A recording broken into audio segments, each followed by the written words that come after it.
السلام علیکم ورحمۃ اللہ وبرکاتہ۔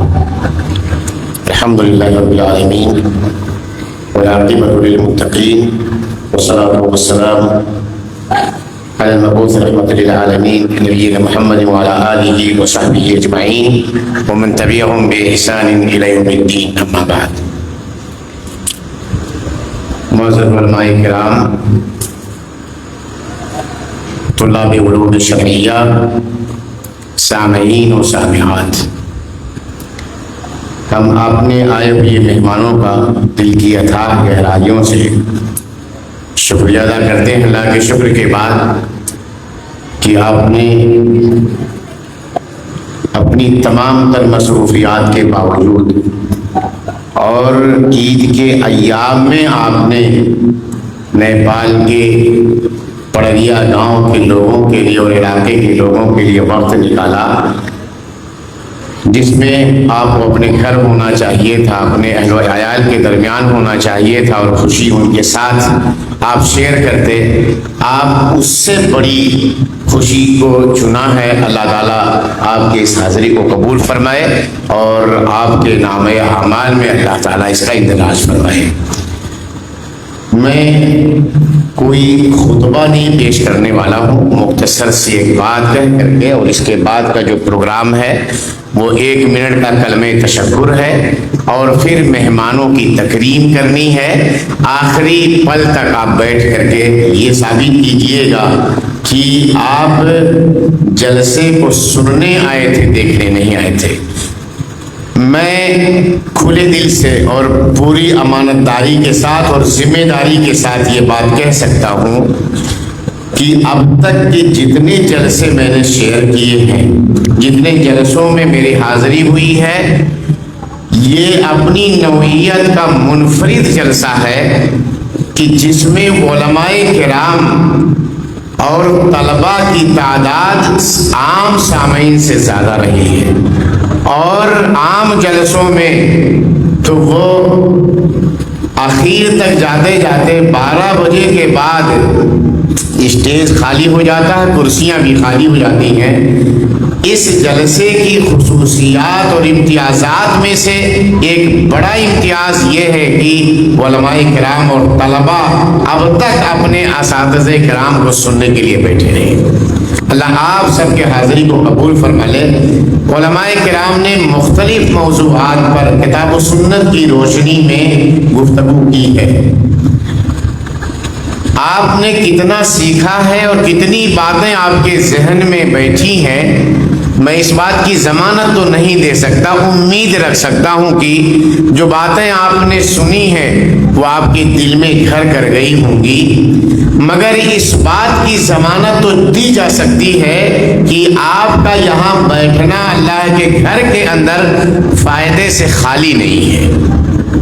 نبی کریم صلی اللہ علیہ وسلم کی ایک حدیث ہے، ابو ہریرہ رضی اللہ تعالی عنہ غالباً راوی ہیں، مجتمع قوم فی بیت من بیوت اللہ یتلون کتاب اللہ ویتدارسون بینہم الا نزلت علیہم الملائکہ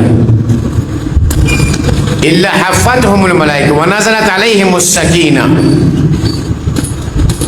کہ اللہ کے گھروں میں سے اگر کسی گھر کے اندر کوئی قوم اللہ کی کتاب کو پڑھنے پڑھانے کے لیے، سیکھنے سکھانے کے لیے، قرآن کی تعلیمات کو جاننے کے لیے، بتانے کے لیے بیٹھ جائے، اس کو 4 فائدے حاصل ہوتے ہیں، اور آپ ان چاروں سے انشاءاللہ العزیز بہرابر ہوں گے، کیونکہ آپ کا بیٹھنا کسی عام جگہ نہیں ہے، کسی آپ نہ بازار میں ہیں، نہ چوراہے پر ہیں، نہ کھیت میں ہیں، نہ روڈ پر ہیں، بلکہ آپ اللہ کے گھر میں ہیں۔ اس اعتبار سے آپ اللہ کے مہمان ہوئے، اور اللہ کے جو مہمان ہیں وہ اللہ کی مہمان نوازی سے محروم نہیں ہو سکتے۔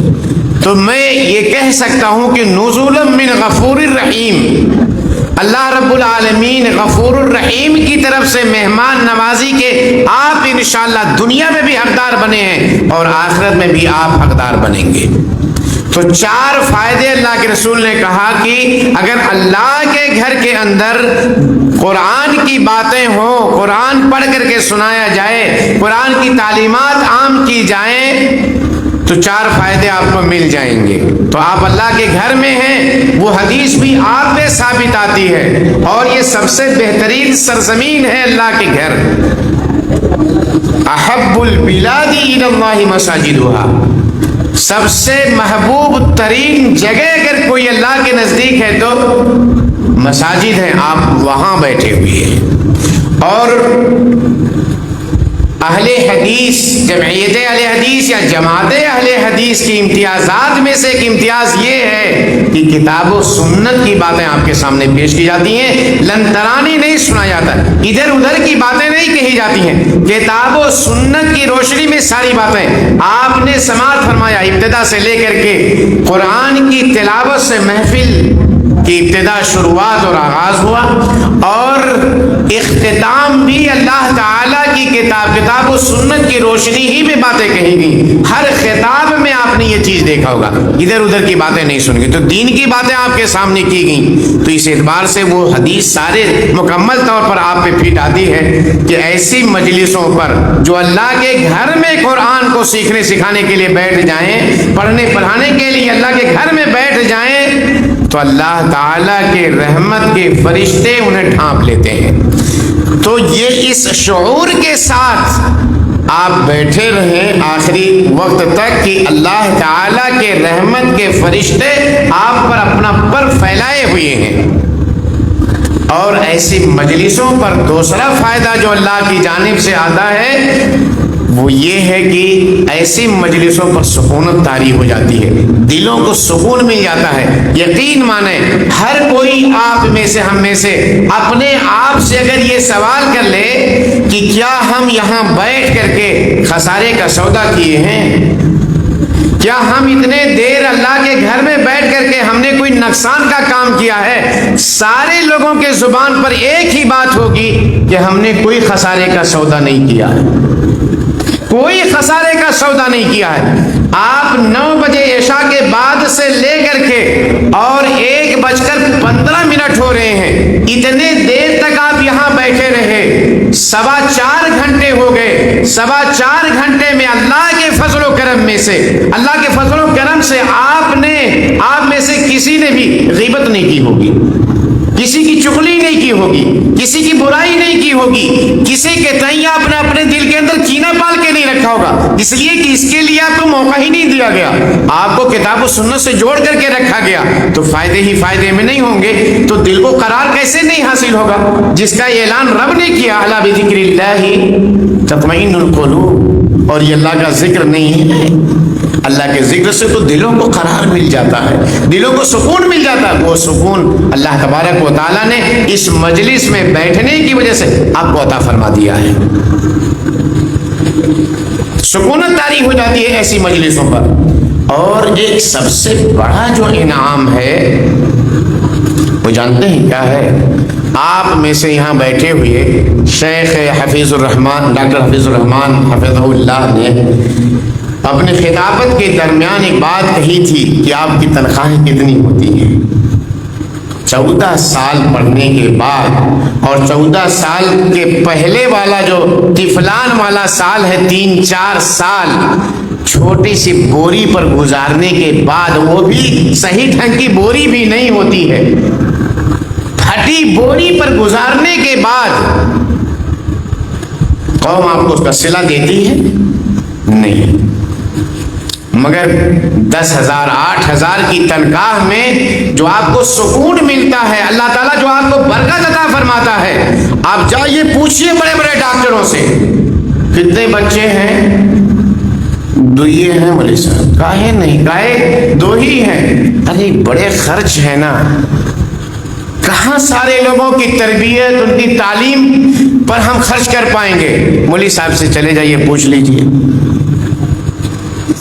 کتنی تنخواہ؟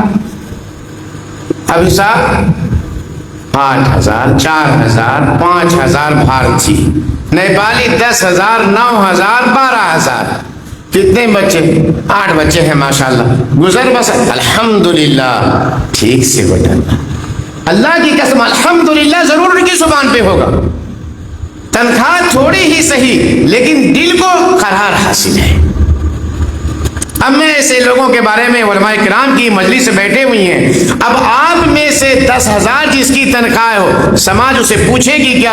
اگر مجبور نہ ہو، جنازہ خود پڑھانا جانتی ہو تو جنازے کے لیے بھی آپ کو نہیں ڈھونڈے گی، نہیں ڈھونڈے گی، ایک ہی معنی نہیں ڈھونڈے گی، نکاح خود پڑھا لے گی۔ مگر یہ منتر ہم لوگ بتاتے نہیں ہیں کہ ہاں نہ ہی کرا دینے میں سے کام چل سکتا ہے، تو اس سے بھی گئے آپ